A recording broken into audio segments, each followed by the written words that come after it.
अस्सलाम वालेकुम स्टूडेंट्स, मैं हूं अब्दुल कुद्दूस बेग, आपका फिजिक्स टीचर। आज हम डिस्कस करेंगे चैप्टर नंबर 1 के न्यूमेरिकल नंबर 1.6, 1.7, 1.8 एंड 1.9 को। तो स्टार्ट करते हैं आज के लेक्चर को, जिसके लिए हम चलते हैं व्हाइट बोर्ड की तरफ। स्टूडेंट्स, न्यूमेरिकल 1.6 की स्टेटमेंट आप देख सकते हैं। It states that what are the dimensions and units of gravitational constant g in the formula F is equal to g m1 m2 over r square। Students, numerical की statement हमें बता रही है कि हमने इस फॉर्मूला में ग्रेविटेशनल कांस्टेंट g की डायमेंशंस और यूनिट्स को कैलकुलेट करना है। तो स्टूडेंट्स, डाटा में हम लिखेंगे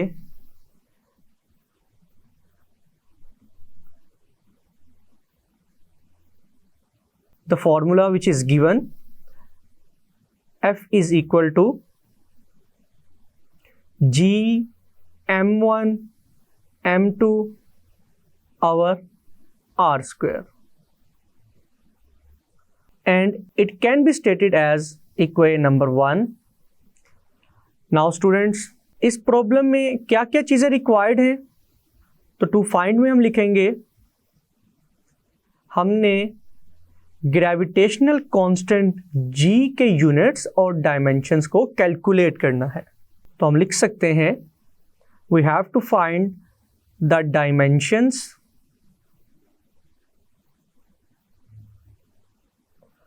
of g and units of gravitational constant g। Units और डायमेंशंस दोनों अननोन है जिनको हमने कैलकुलेट करना है। तो स्टूडेंट्स, स्टार्ट करते हैं इस एग्जाम्पल के सॉल्यूशन को।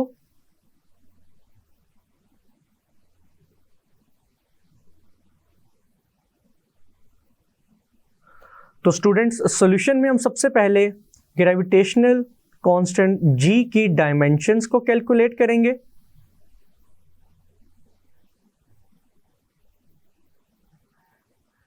स्टूडेंट्स, आप इक्वेशन 1 देख सकते हैं जिसमें लिखा गया है F is equal to g m1 m2 over r square. Now students, हमने डायमेंशंस कैलकुलेट करनी है ग्रेविटेशनल कांस्टेंट g की। स्टूडेंट्स, इस फॉर्मूला में सबसे पहले हम g को सेपरेट करेंगे। r स्क्वेयर इक्वल के इस तरफ शिफ्ट होने के बाद f से मल्टीप्लाई होगा, लेकिन स्टूडेंट्स m1 m2 को जब हम इक्वल के इस तरफ शिफ्ट करेंगे तो ये वैल्यूज डिनोमिनेटर में आएंगी, m1 multiply by m2।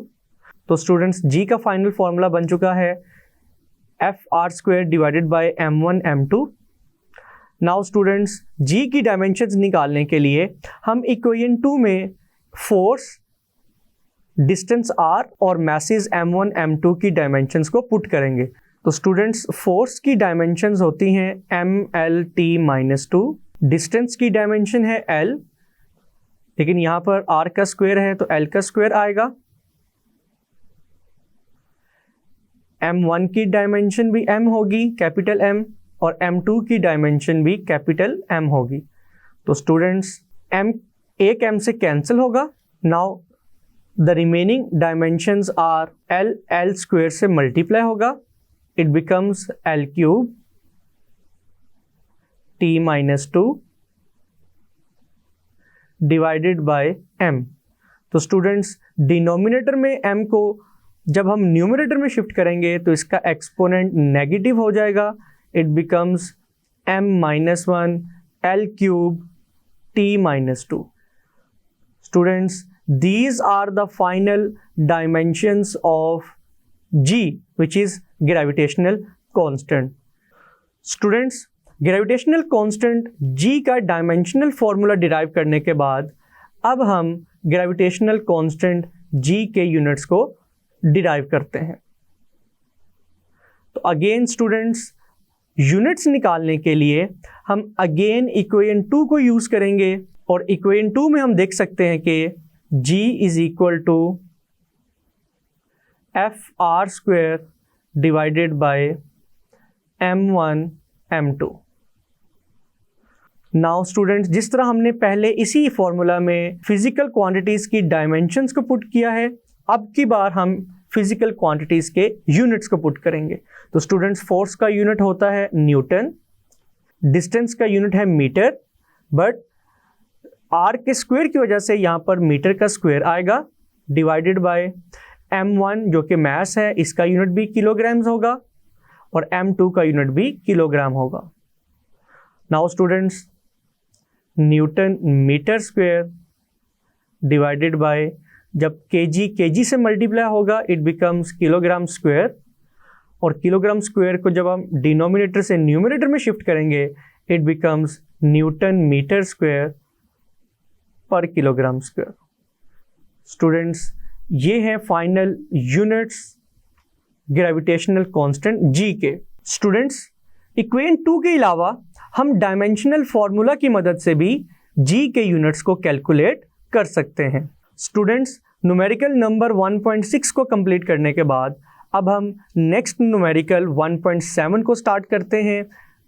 It states that show that the expression Vf is equal to Vi plus At is dimensionally correct, where Vi is the velocity at t is equal to 0, A is the acceleration, and Vf is the velocity at time t. Students, numerical 1.7 की statement हमें कह रही है कि हमने proof करना है कि formula Vf is equal to Vi plus At dimensionally correct है। स्टूडेंट्स, इस इक्वेशन का आपको मालूम है it is first equation of motion. अब हमने with the help of dimensional analysis proof करना है इट इज़ करेक्ट। तो स्टार्ट करते हैं स्टूडेंट्स न्यूमेरिकल 1.7 को। सबसे पहले हम डाटा लिखेंगे। डाटा में स्टूडेंट्स हम दी हुई इक्वेशन लिखेंगे, Vf is equal to Vi plus At and it is our equation 1। Now students, what is required in this numerical?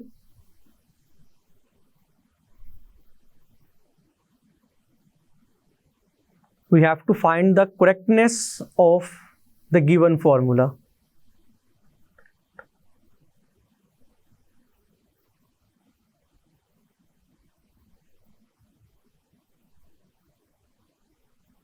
तो स्टूडेंट्स, स्टार्ट करते हैं इस न्यूमेरिकल के सॉल्यूशन को।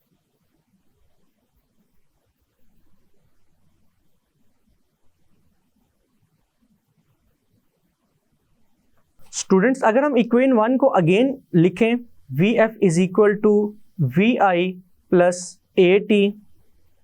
नाउ स्टूडेंट्स, डायमेंशनल एनालिसिस के मुताबिक हम सबसे पहले इस इक्वेशन की लेफ्ट हैंड साइड को सॉल्व करेंगे।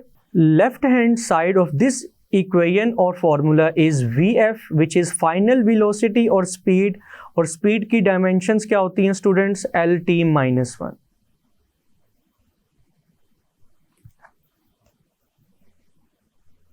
लेफ्ट हैंड साइड की डायमेंशंस लिखने के बाद अब हम इसी फॉर्मूला की राइट हैंड साइड की डायमेंशंस को लिखेंगे। तो स्टूडेंट्स, फॉर्मूला की राइट हैंड साइड है Vi प्लस At। Vi है इनिशियल स्पीड और वेलोसिटी, A एक्सेलरेशन है और T टाइम है। तो स्टूडेंट्स, स्पीड चाहे इनिशियल हो या फाइनल, स्पीड और वेलोसिटी की डायमेंशंस होती हैं Lt-1, प्लस एक्सेलरेशन की डायमेंशंस होती हैं Lt-2 और टाइम की डायमेंशन है T। Now students, Lt-1 will remain as it is. Now students, आप देख सकते हैं Lt-2 T से मल्टीप्लाई हो रहा है, L will remain as it is. लेकिन जब हम T⁻2 को T से मल्टीप्लाई करेंगे, T का एक्सपोनेंट है यहाँ पर 1, जब बेसिस सेम हो तो पावर्स ऐड कर दी जाती हैं, -2 + 1 आएगा -1। तो स्टूडेंट्स, ये डायमेंशन भी क्या बन गई? Lt-1। नाउ स्टूडेंट्स, Lt-1 जैसा कि हम डायमेंशंस की प्रॉपर्टीज में इस चीज को डिस्कस कर चुके हैं कि डायमेंशंस मल्टीप्लाई और डिवाइड तो हो सकती हैं, लेकिन डायमेंशंस ऐड और सब्ट्रैक्ट नहीं हो सकती। तो दैट्स वाई यहाँ पर हम LT-1 प्लस LT-1 को LT-1 ही की फॉर्म में लिख देंगे। तो स्टूडेंट्स आप देख सकते हैं कि लेफ्ट हैंड साइड की डायमेंशंस राइट हैंड साइड की डायमेंशंस के इक्वल आ चुकी हैं। तो हम अपने रिजल्ट में लिखेंगे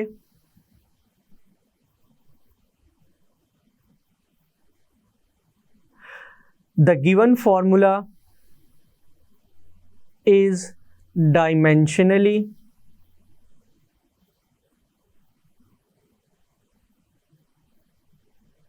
correct। तो स्टूडेंट्स ये था न्यूमेरिकल 1.7 का सॉल्यूशन। स्टूडेंट्स अब आप 1.8 न्यूमेरिकल की स्टेटमेंट को देख सकते हैं। It states that the speed v of sound waves through a medium may be assumed to depend on the density rho of the medium and its modulus of elasticity E, which is the ratio of stress to strain, deduced by the method of dimensions, the formula for the speed of sound। Students, इस numerical में हम speed के formula को derive करेंगे with the help of dimensional analysis.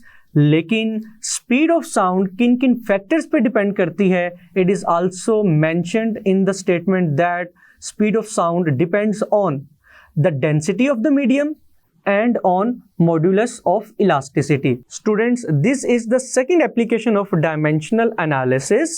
तो start करते हैं students numerical 1.8 के सॉल्यूशन को। सबसे पहले हम डाटा लिखेंगे।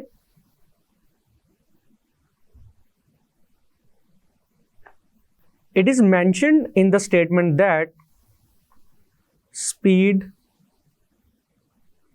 v of sound depends on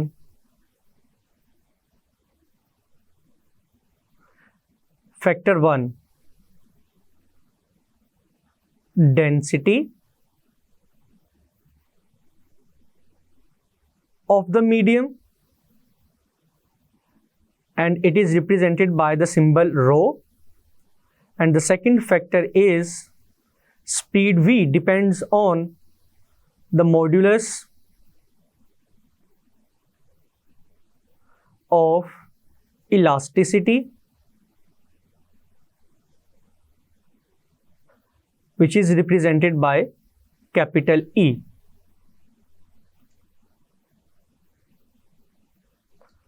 और स्टूडेंट्स इस न्यूमेरिकल में हमने क्या चीज फाइंड करनी है,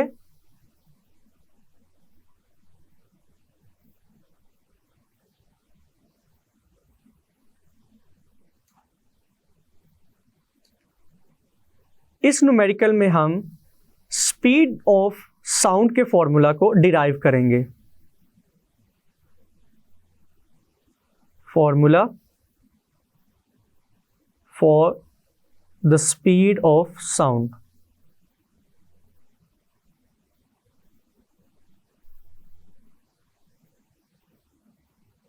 is missing in this problem और हम इसको कैलकुलेट करेंगे।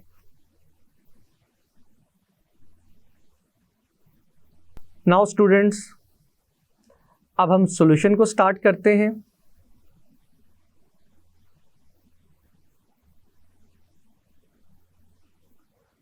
इस न्यूमेरिकल में हम कुछ स्टेप्स को फॉलो करेंगे।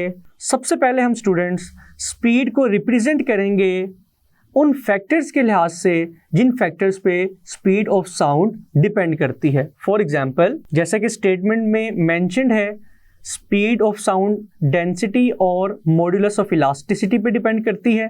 तो हम लिखेंगे V इज डायरेक्टली प्रोपोर्शनल और proportional to density and modulus of elasticity. Then students speed जिन जिन फैक्टर्स पे डिपेंड करती है उनके एक्सपोनेंट्स को लिखेंगे। For example, the exponent of density is A and the exponent of modulus of elasticity is B। इन दोनों स्टेप्स के बाद हम प्रोपोर्शनैलिटी के साइन को रिमूव करेंगे और उसकी जगह आएगा कांस्टेंट, और साथ ही रो रेज़ टू पावर और density raise to power a and modulus of elasticity raise to power b as it is आएगा। Now students, this is our equation number 1। Now students, अब हम नेक्स्ट स्टेप में इस equation में मौजूद तमाम physical quantities की डायमेंशंस को पुट करेंगे। लेकिन उससे पहले अगर हम इंडिविजुअली देखें तो स्टूडेंट्स हमें मालूम है कि स्पीड की डायमेंशन है LT-1,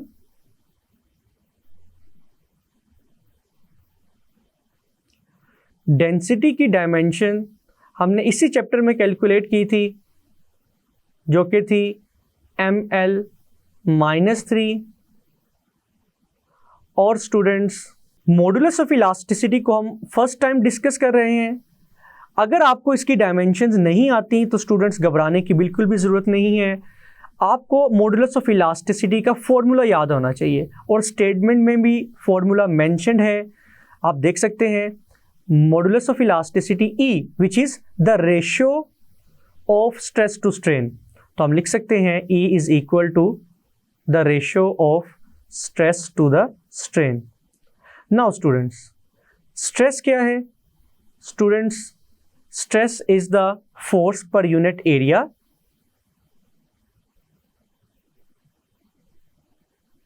and strain is the measurement of deformation और change in length divided by original length. तो स्टूडेंट्स, ये सिंबल मैंने डेल्टा यूज किया है चेंज को रिप्रेजेंट करने के लिए। तो स्टूडेंट्स, जैसा कि आप देख सकते हैं, strain is the ratio between two similar quantities, that's why strain की कोई भी डायमेंशन नहीं होती। तो हम लिख सकते हैं स्ट्रेन हैज नो डायमेंशंस।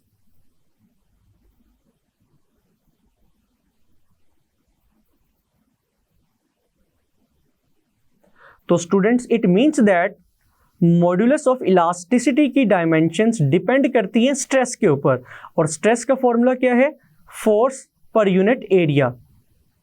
और स्टूडेंट्स, फोर्स की डायमेंशंस क्या होती हैं?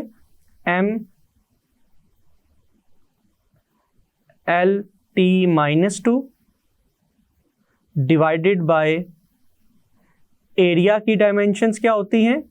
L²। तो स्टूडेंट्स, L से कैंसिल होगा और डिनोमिनेटर में बचने वाला L जब न्यूमरेटर में शिफ्ट होगा तो इसका एक्सपोनेंट क्या होगा? नेगेटिव। तो स्टूडेंट्स, स्ट्रेस की डायमेंशंस क्या आएंगी? ML-1T-2। स्टूडेंट्स, यही डायमेंशंस मॉड्यूलस ऑफ इलास्टिसिटी की हैं और यही डायमेंशंस प्रेशर की भी हैं। तो स्टूडेंट्स, मॉड्यूलस ऑफ इलास्टिसिटी की डायमेंशंस भी याद रख लें। नाउ स्टूडेंट्स, अब हमने तीनों फिजिकल क्वांटिटीज़ की डायमेंशंस को डिस्क्राइब कर दिया। अब हम इन तीनों फिजिकल क्वांटिटीज़ की डायमेंशंस को इक्वेशन 1 में पुट करेंगे। तो स्टूडेंट्स, इक्वेशन 1 किसके इक्वल थी? V is equal to constant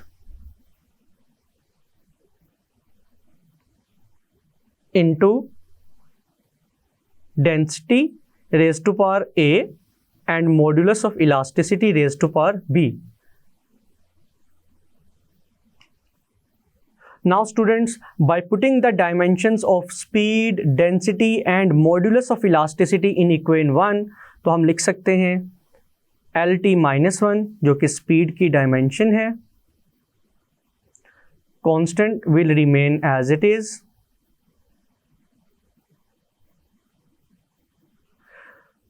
density की डायमेंशंस हमने कैलकुलेट की हैं ML-3 raise to power A, और मॉड्यूलस ऑफ इलास्टिसिटी की डायमेंशंस हमने कैलकुलेट की हैं ML-1T-2, but the whole power is B। Now students, left hand side में आप देख सकते हैं m इज मिसिंग, तो हम m की जगह लिख सकते हैं m raise to power 0 L-T-1। Right hand side में constant again will remain as it is. Now students, अगर हम राइट हैंड साइड में सिमिलर डायमेंशंस को सिंगल डायमेंशन के तौर पर लिखें तो आप देख सकते हैं कि यहाँ पर m की पावर a है और सेकंड वैल्यू में m की पावर b है। तो स्टूडेंट जब हम m raise to power a को m raise to power b से मल्टीप्लाई करेंगे तो बेसिस सेम हो तो एक्सपोनेंट्स को ऐड कर दिया जाता है। तो यहाँ पर m की फाइनल पावर आएगी a plus b। Now students अगर लेंथ की डायमेंशन की बात की जाए तो आप देख सकते हैं फर्स्ट वैल्यू में l की पावर -3 है और होल का एक्सपोनेंट a है, तो l की फाइनल पावर क्या बनी -3a। और सेकंड वैल्यू में l की पावर -1 है और होल की पावर क्या है b। नाउ स्टूडेंट्स m के एक्सपोनेंट्स को सोल्व करने के बाद अगर हम l के एक्सपोनेंट्स की बात करें तो आप देख सकते हैं इस फॉर्मूला में l की टोटल पावर होगी -3a और सेकंड वैल्यू में l की टोटल पावर होगी -b, बिकॉज जब हम b को -1 से मल्टीप्लाई करेंगे वी विल गेट -b। तो स्टूडेंट्स l का टोटल एक्सपोनेंट होगा -3a -b। एंड फाइनली अगर हम t के एक्सपोनेंट्स की बात करें तो t सिर्फ इस वैल्यू में लिखा गया है और इसकी पावर होगी -2b। b जब -2 से मल्टीप्लाई होगा तो फाइनल पावर आएगी -2b। नाउ स्टूडेंट्स डायमेंशंस को सॉल्व करने के बाद अब हम डायमेंशंस के एक्सपोनेंट्स को कंपेयर करेंगे। तो हम लिख सकते हैं बाय कंपेयरिंग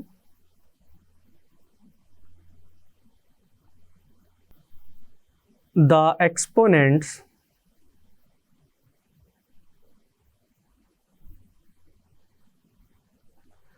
तो स्टूडेंट्स सबसे पहले अगर हम m के एक्सपोनेंट्स की बात करें तो लेफ्ट हैंड साइड में आप देख सकते हैं m का एक्सपोनेंट है 0 और राइट हैंड साइड में m का एक्सपोनेंट है a प्लस b। इसको हम स्टूडेंट्स अगेन फर्स्ट इक्वेशन और इक्वेशन a का नाम भी दे सकते हैं। स्टूडेंट्स अगर l के एक्सपोनेंट्स की बात करें तो लेफ्ट हैंड साइड में l की पावर कुछ भी नहीं है, तो जब कुछ भी पावर ना हो तो हम 1 लिख सकते हैं। तो l की पावर क्या होगी students 1। And right hand side में l की पावर होगी -3a प्लस b। इसको हम स्टूडेंट्स सेकेंड इक्वेशन का नाम दे सकते हैं। नाउ फाइनली अगर t के एक्सपोनेंट्स की बात की जाए तो लेफ्ट हैंड साइड में t की पावर और एक्सपोनेंट है -1 एंड राइट हैंड साइड में t का एक्सपोनेंट है -2b। स्टूडेंट्स इसको हम इक्वेशन 3 का नाम दे सकते हैं। नाउ स्टूडेंट्स अगर आप तीनों इक्वेशंस को देखें तो कौन सी ऐसी इक्वेशन है जिसमें सिर्फ सिंगल वेरिएबल मौजूद है, या तो सिर्फ a हो या सिर्फ b हो। तो आप देख सकते हैं थर्ड इक्वेशन सबसे सिंपल है जिसमें सिर्फ b मौजूद है। तो सबसे पहले स्टूडेंट्स हम इक्वेशन 3 को सॉल्व करते हैं। फ्रॉम इक्वेशन 3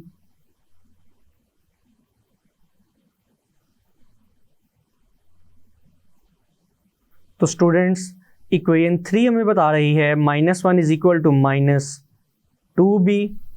तो स्टूडेंट्स अगर हम यहाँ से -2 को जो कि b से मल्टीप्लाई हो रहा है अगर इक्वल के दूसरी तरफ शिफ्ट करें तो ये -1 से डिवाइड होगा और नेगेटिव को जब नेगेटिव साइन से हम कैंसिल करेंगे तो स्टूडेंट्स b की फाइनल वैल्यू आएगी 1 divided by 2। Now students b की वैल्यू को कैलकुलेट करने के बाद अब हमें सिर्फ a की वैल्यू चाहिए। तो a की वैल्यू कैलकुलेट करने के लिए हम b की वैल्यू को इक्वेशन 2 में भी पुट कर सकते हैं और इक्वेशन 1 में भी पुट कर सकते हैं। लेकिन स्टूडेंट्स 1 और 2 में से जो सिंपल इक्वेशन है वो इक्वेशन नंबर 1 है। तो स्टूडेंट्स अगर हम b की वैल्यू को 1 इक्वेशन में पुट करें तो हम a की वैल्यू कैलकुलेट कर सकते हैं। तो स्टूडेंट्स इक्वेशन नंबर 1 के मुताबिक हम लिख सकते हैं 0 is equal to a plus b but the value of b is equal to 1/2। तो स्टूडेंट्स यहां से a की वैल्यू आएगी -1/2। Now students a and b की वैल्यू को कैलकुलेट करने के बाद हम इन दोनों वैल्यूज को इक्वेशन 1 में पुट करेंगे। And students this is the equation 1। तो हम लिख सकते हैं by putting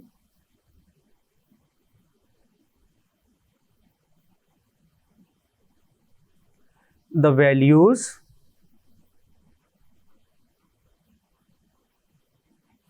of A and B in equation 1। तो स्टूडेंट्स इक्वेशन 1 आप देख सकते हैं, V is equal to constant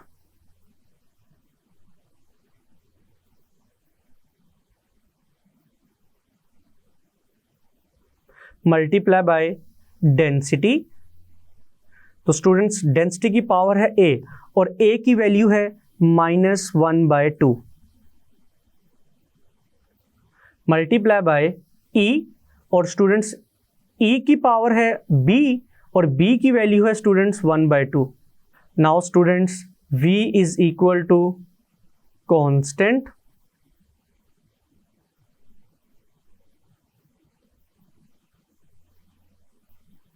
students e raised to power 1/2 will remain as it is, but density की पावर नेगेटिव होने की वजह से जब हम इसको पॉजिटिव पावर में कन्वर्ट करेंगे तो ये न्यूमरेटर से डिनोमिनेटर में शिफ्ट हो जाएगी। नाउ स्टूडेंट्स अगर हम इसी फॉर्मूला को फर्दर सॉल्व करें, v is equal to constant. Students आप देख सकते हैं कि e और डेंसिटी रो दोनों की पावर क्या है 1/2, हम 1/2 कॉमन ले सकते हैं। नाउ स्टूडेंट्स 1/2 को हम फाइनली स्क्वायर रूट में कन्वर्ट करेंगे तो final formula for the speed of sound किसके इक्वल आएगा, आप देख सकते हैं v is equal to constant into square root e divided by rho या फिर modulus of elasticity divided by density. तो स्टूडेंट्स ये था न्यूमेरिकल 1.8 का solution.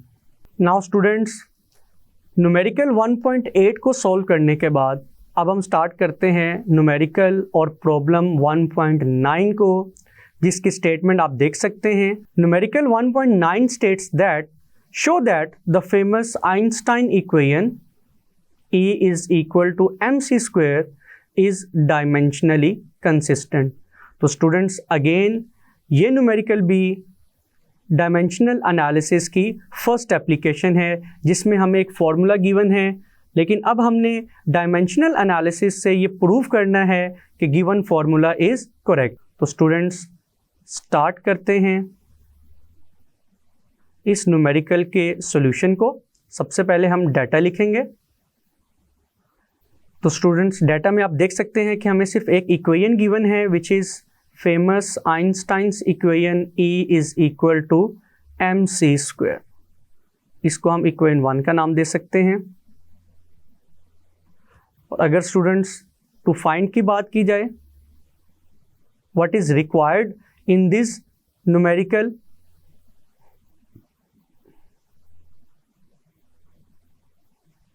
we have to find the correctness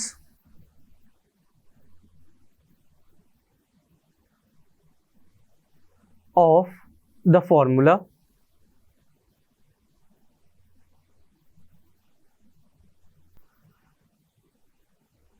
now students our next heading will be solution।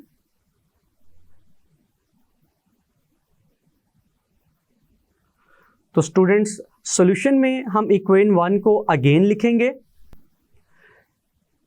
Equation 1 को लिखने के बाद नाउ स्टूडेंट्स हम इसी इक्वेशन की लेफ्ट हैंड साइड की डायमेंशंस को लिखेंगे और देन राइट हैंड साइड की डायमेंशंस को लिखेंगे और आफ्टर दैट देखेंगे कि अगर तो लेफ्ट हैंड साइड की डायमेंशंस राइट हैंड साइड की डायमेंशंस के इक्वल आ जाती हैं then the given formula is dimensionally consistent और करेक्ट। तो स्टूडेंट्स अगर लेफ्ट हैंड साइड की डायमेंशंस की बात की जाए तो लेफ्ट हैंड साइड में E गिवन है and E is the energy.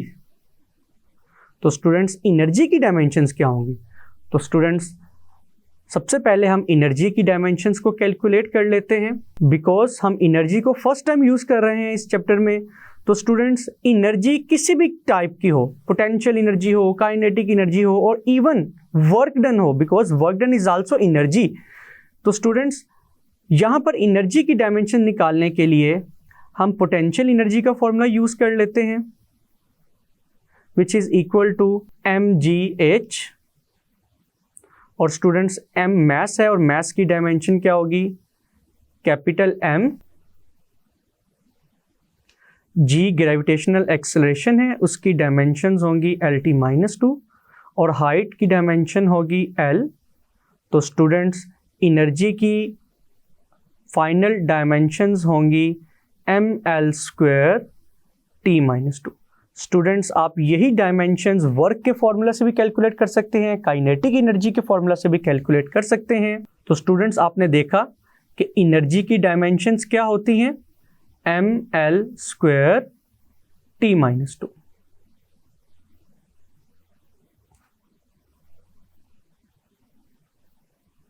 Now students left hand side की डायमेंशंस को कैलकुलेट करने के बाद हम इक्वेशन 1 की राइट हैंड साइड की डायमेंशंस को सॉल्व करते हैं, and the right hand side of the formula is mc²। m is the mass and c is the speed of light. तो स्टूडेंट्स मास की डायमेंशन क्या होगी, कैपिटल M। और स्टूडेंट्स स्पीड चाहे किसी भी ऑब्जेक्ट की हो, स्पीड की डायमेंशंस क्या होती हैं, LT-1। बट c की पावर क्या है, 2, तो यहां पर LT-1 की पावर भी क्या आएगी, 2। तो स्टूडेंट्स मास और स्पीड की डायमेंशंस लिखने के बाद अगर हम इसको फर्दर सॉल्व करें तो m will remain as it is. तो स्टूडेंट्स आप यहां पर देख सकते हैं LT-1 होल स्क्वायर। तो जब हम स्क्वायर को सॉल्व करेंगे तो स्क्वायर L के साथ भी आएगा और स्क्वायर T-1 के ऊपर भी अप्लाई होगा, तो it becomes T-2। Now students अगर हम इन वैल्यूज को, इन डायमेंशंस को कंबाइन करके लिखें तो फाइनल रिजल्ट आएगा ml² T-2। नाउ स्टूडेंट्स अगर हम लेफ्ट हैंड साइड की डायमेंशंस को देखें और राइट हैंड साइड की डायमेंशंस को देखें तो आप देख सकते हैं कि the dimensions of left hand side are equal to right hand side.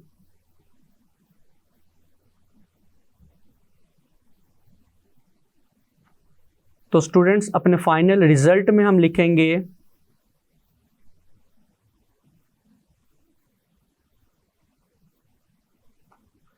The given formula is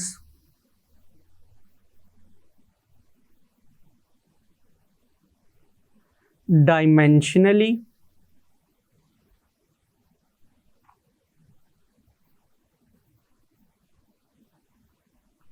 correct. तो स्टूडेंट्स ये था न्यूमेरिकल और प्रॉब्लम 1.9 का सॉल्यूशन। जी स्टूडेंट्स, मैं उम्मीद करता हूं कि आज के चारों न्यूमेरिकल्स आपको बहुत अच्छे से समझ आए होंगे। इनको अच्छे से प्रिपेयर कीजिएगा। मिलते हैं नेक्स्ट लेक्चर में, तब तक के लिए अपना ख्याल रखिएगा। अल्लाह हाफिज।